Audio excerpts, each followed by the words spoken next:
नमस्कार साथियों, स्वागत है आपका YouTube channel PS education hub में। और आज हम निष्ठा प्रशिक्षण का जो मॉड्यूल 12 है, विज्ञान का शिक्षा शास्त्र, इसकी जो शिक्षक डायरी है वो देखेंगे। साथ में देखेंगे कि किस प्रकार इस मॉड्यूल को हम समझ सकते हैं और संक्षेप में जान सकते हैं। ये जो हमें डायरी है, ये श्री प्रदीप त्रिपाठी जो उमरिया के शिक्षक हैं उनके द्वारा भेजी गई है। बहुत संक्षेप में सरल डायरी बनाते हैं। और इस डायरी को यदि आपको प्राप्त करना है तो आप टेलीग्राम ऐप इंस्टॉल करके और उसमें PS एजुकेशन हब सर्च करें। वहाँ पर आपको एक ग्रुप मिलेगा, उसको ज्वाइन कर लें और वहाँ से आप ये सभी प्रकार की PDF और इसके अतिरिक्त और भी कई शिक्षक संबंधी जानकारियाँ हैं, PDF हैं, वो आपको वहाँ पर प्राप्त हो जाएंगी। तो आइए प्रारंभ करते हैं आज का वीडियो। आज हम देखेंगे कोर्स 12 विज्ञान का शिक्षा शास्त्र, जिसके उद्देश्य हैं इस कोर्स से हम जानेंगे नंबर एक विषय के रूप में विज्ञान की प्रकृति, उच्च प्राथमिक स्तर पर पाठ्यक्रम की अपेक्षाओं और अधिगम परिणामों को, यानी उच्च प्राथमिक यानी कक्षा 6 और 8 जो होती हैं, 6 से 8, इन कक्षाओं में पाठ्यक्रम की जो अपेक्षाएं हैं कि बच्चों को क्या पढ़ाना है और अधिगम परिणाम बच्चे क्या सीखते हैं, उसका क्या रिजल्ट प्राप्त करते हैं, इसको जानेंगे। साथ ही जानेंगे जांच की प्रक्रिया के रूप में विज्ञान शिक्षण लागू करना और चर्चा के दौरान ज्ञान निर्माण। तो जांच की जो प्रक्रिया होती है, जो मूल्यांकन होता है, उसमें विज्ञान शिक्षण को किस प्रकार हम लागू कर सकते हैं और चर्चा के दौरान ज्ञान का निर्माण। इसके बाद हम देखेंगे कि विज्ञान को गतिविधि, पारंपरिक कला रूपों व खेल के माध्यम से सीखना। विज्ञान को जो है सबसे अच्छे तरीके होते हैं गतिविधियों के माध्यम से। विज्ञान यदि बच्चे को सिखाना है तो बच्चों के सामने हम जो गतिविधियां करते हैं उसके माध्यम से बच्चे बहुत अच्छे से सीखते हैं। फिर पारंपरिक कलाओं के रूप में भी सिखा सकते हैं, व खेल के माध्यम से भी हम बच्चों को विज्ञान का जो विषय है वो पढ़ा और सिखा सकते हैं। फिर हम चलते हैं शिक्षण अधिगम के दौरान सामग्री शिक्षण व मूल्यांकन को एकीकृत करना। इसके बाद छात्रों के लिए कई शिक्षण अनुभवों की रचना करके अवधारणाओं का संचालन। ये सारे के सारे उद्देश्य इस मॉड्यूल के हैं। इसके बाद हम देखेंगे सामग्री की रूपरेखा की सामग्री की रूपरेखा में क्या है। तो पहला है विज्ञान शिक्षा का परिचय, दूसरा है अधिगम के परिणामों को पाने के लिए शैक्षणिक प्रक्रियाएं, तीसरा है विज्ञान में सुझावात्मक शिक्षा शास्त्रीय प्रक्रियाएं और अगला है विज्ञान का अन्वेषण कैसे करें। सबसे पहले हम चलेंगे जो हमारी रूपरेखा है, विज्ञान क्या है। मनुष्य हमेशा अपने आसपास के बारे में जानने के लिए उत्सुक रहा है और आसपास के भौतिक व जैविक वातावरण का सावधानीपूर्वक निरीक्षण करना, अवलोकन करना, निष्कर्ष निकालना, सिद्धांत तक पहुंचना ही विज्ञान है। यानी जब हम सिद्धांत का प्रतिपादन कर लेते हैं तर्कपूर्ण तरीके से, तो यही जो है वो विज्ञान है। विज्ञान ज्ञान की सभी परतों को प्रयोगों, जांचों से व्यवस्थित तरीके से विषय वस्तु की जटिलताओं तक पहुंचाने के लिए उत्तर प्रदान करता है। विज्ञान जो है वो ज्ञान की सभी परतों को, यानी जो ज्ञान होता है, विज्ञान एक ऐसा माध्यम होता है कि आप किसी भी स्थिति परिस्थिति में देश के कोने में हो और वहाँ पर यदि उन प्रयोगों को करेंगे तो लगभग जो परिणाम होंगे वे एक से ही होंगे। तो इसी जो आप तर्क उस पर कसते हैं कसौटी पे, तो यही जो है वो व्यवस्थित ज्ञान जो है वही विज्ञान कहलाता है। तो जटिलताओं तक पहुंचने के लिए उत्तर प्रदान करता है। फिर अवलोकन जिज्ञासा का बीज है, अतः जिज्ञासा का जन्म अवलोकन से ही होता है। परिवेश की चीज़ों को देखने, सुनने, सूंघने, चखने, स्पर्श करने से अवलोकन किया जाता है। इस प्रकार यह जिज्ञासा को जन्म देता है और जिज्ञासा तथ्यों के पीछे छिपे सिद्धांत, कानून, मतों को साबित करने के लिए, साक्ष्य इकट्ठा करने के लिए, प्रयोग करने व उन्हें सिद्ध करने के लिए प्रोत्साहित करती है। प्राथमिक स्तर पर बच्चों को खुशी खुशी दुनिया की खोज करने व उनके साथ सामंजस्य बनाने में भी मदद करनी चाहिए। हमारा ऐसा काम दुनिया के बारे में बच्चों की जिज्ञासा का पोषण करती है, जिससे बच्चे अवलोकन, वर्गीकरण, अनुमान लगाना जैसे कौशल का विकास कर पाते हैं। उच्च प्राथमिक स्तर में बच्चा पर्यावरण की जगह पर विज्ञान एवं प्रौद्योगिकी के तत्वों को जानता है। इस स्तर पर जो अवधारणा का चुनाव हम ऐसे करें कि बच्चा अपनी रोज़मर्रा की जो उसकी ज़िंदगी है उसके अनुभवों को जोड़ते हुए समझ बना सके। इस स्तर में गतिविधि और प्रयोग करना ज़्यादा उचित होता है। हम यहाँ पर बच्चों को गतिविधि और प्रयोग के माध्यम से बता सकते हैं। बच्चे स्वतः जो है सिद्धांतों को अगली कक्षाओं में समझने लगते हैं। फिर हम क्या देखें, विज्ञान पाठ्यक्रम को विकसित करने का आशय।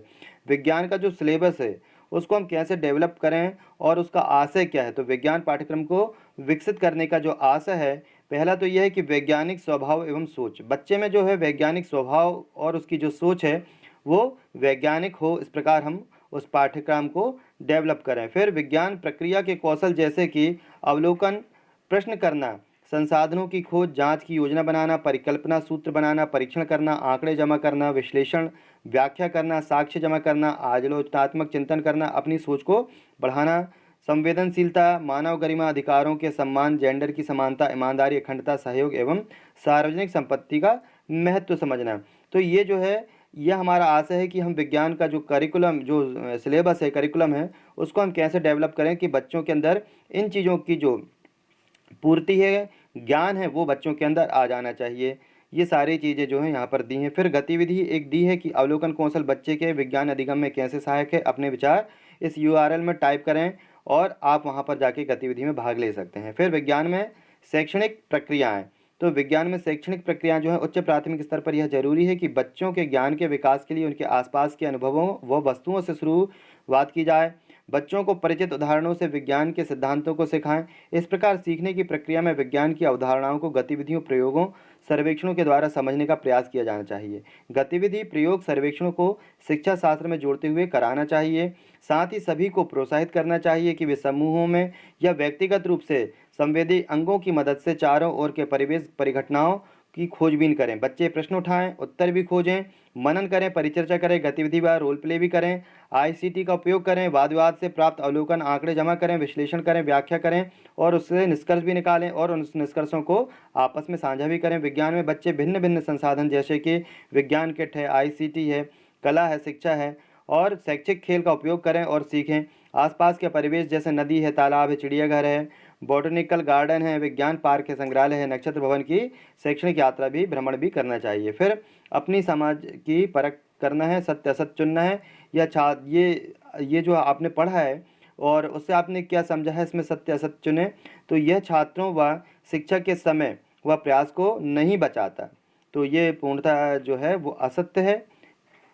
फिर यह विज्ञान सभी छात्रों को दिखाई देता है और चर्चा के बिंदु को याद करने का कोई मौका नहीं देता। ये भी गलत बात है कि चर्चा करने का कोई मौका नहीं देता। चर्चा विज्ञान के क्षेत्र में भरपूर की जाती है, ये भी असत्य। फिर यह विज्ञान एक अवधारणा सिद्धांत है, बिल्कुल सही, इसलिए हम सत्य पर टिक लेंगे।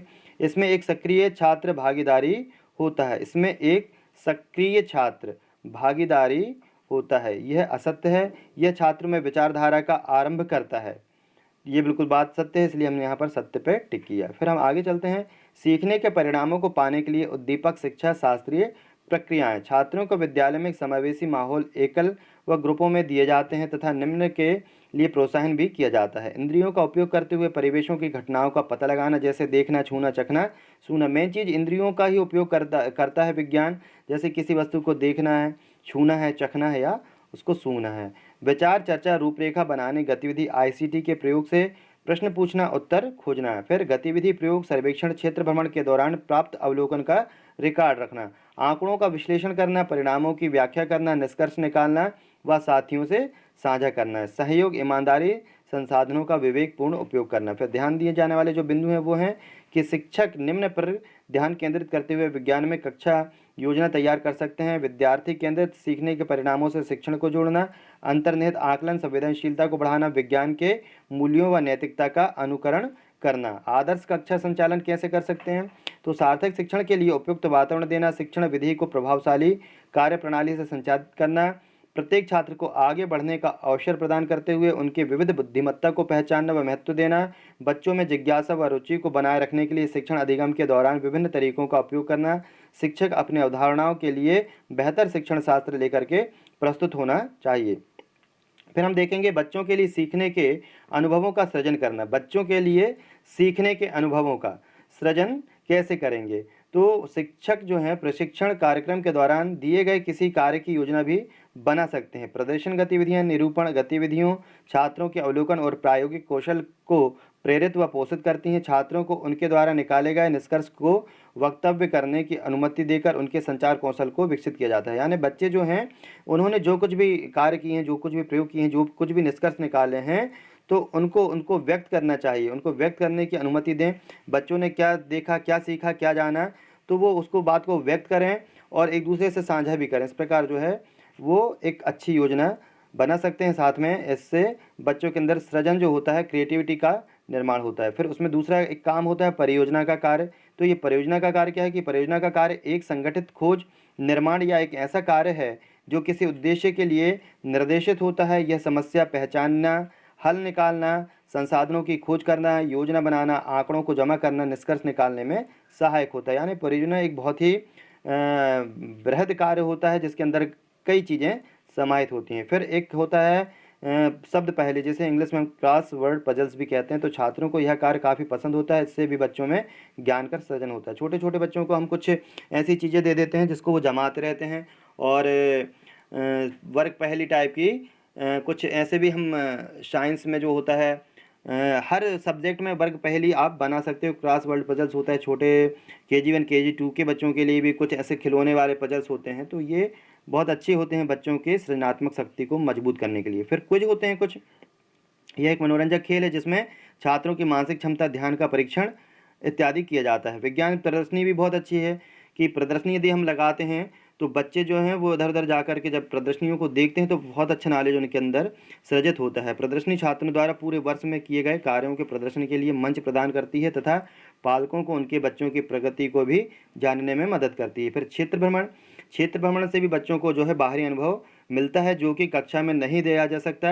यह कक्षा में सीखी गई विज्ञान की अवधारणाओं को वास्तविक जीवन में और पर्यावरण के साथ जोड़ने में मदद करती है। क्षेत्र भ्रमण जरूरी ही नहीं है कि दूरी का हो, हम विद्यालय के आसपास भी बच्चों को या बगीचे में भी भ्रमण करवा सकते हैं। विज्ञान पत्रिकाएं भी काफ़ी हद तक के बच्चों का सृजित करती हैं। रोल प्ले में भी छात्रों के बीच रोल प्ले सामाजिक व वैज्ञानिक बातचीत के कौशल को बढ़ावा देता है।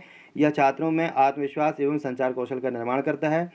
फिर कुछ रचनात्मक लेखन भी हैं, जैसे रचनात्मक लेखन के द्वारा एक भावनात्मक प्रभाव के साथ गीत, कहानी, कविता को बताने के लिए मानव कल्पना, अनुभव, नवाचार को साझा किया जाता है। पोर्टफोलियो तो ये एक प्रकार की फाइल है जिसमें सभी डॉक्यूमेंट्स हम रख सकते हैं। छात्रों के ज्ञान कौशल का प्रमाण होता है और छात्रों की उन्नति का भी दस्तावेज होता है। ये वर्ष भर में किए गए कार्यों का भी ब्यौरा प्रदान करता है। फिर कक्षा 6-8 के लिए विज्ञान के लिए सीखने के प्रतिफल, ये जो कक्षा 6 से 8 तक के विज्ञान के लिए सीखने के जो प्रतिफल हैं, ये जो पाठ्य पुस्तक होती हैं उसमें भी ये आ जाते हैं, और जो हैंडबुक प्राप्त हुई हैं शिक्षकों को उसमें भी ये जो है सीखने के प्रतिफल की जब शिक्षक बच्चा जब किसी पाठ को पढ़ रहा है, शिक्षक किसी पाठ को पढ़ा रहा है तो उसमें उससे पाठ के पढ़ने के दौरान किन प्रतिफलों की प्राप्ति हुई है। फिर गतिविधि एक है कि छात्रों के किसी समूह को किसी प्रकार की अवधारणा परियोजना कार्य के रूप में दी गई है।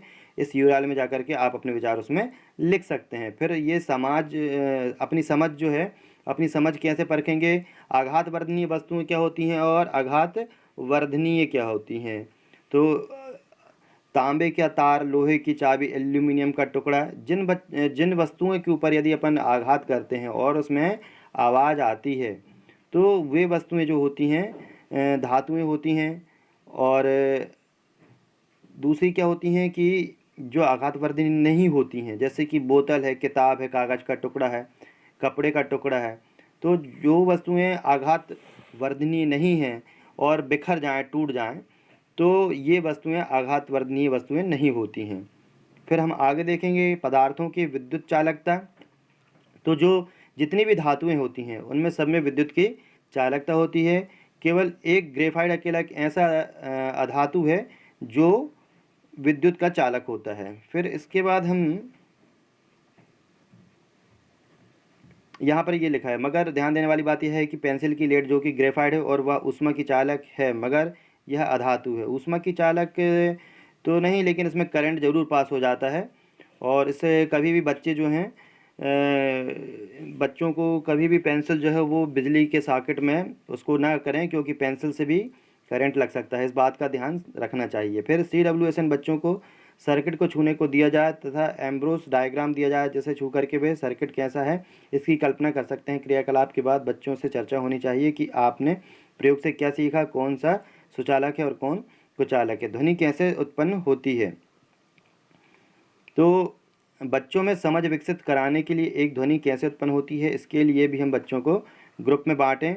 और इसमें भी एक बहुत अच्छा एक उदाहरण है, वीडियो बनाया गया है कि कुछ राई के दाने की थाली में रख करके और उसको जो यदि चम्मच से हिलाया जाए तो जो उसमें कंपन होता है, उस कंपन में जो ध्वनि उत्पन्न होती है तो वो दाने जो है हिलते हुए दिखाई देते हैं।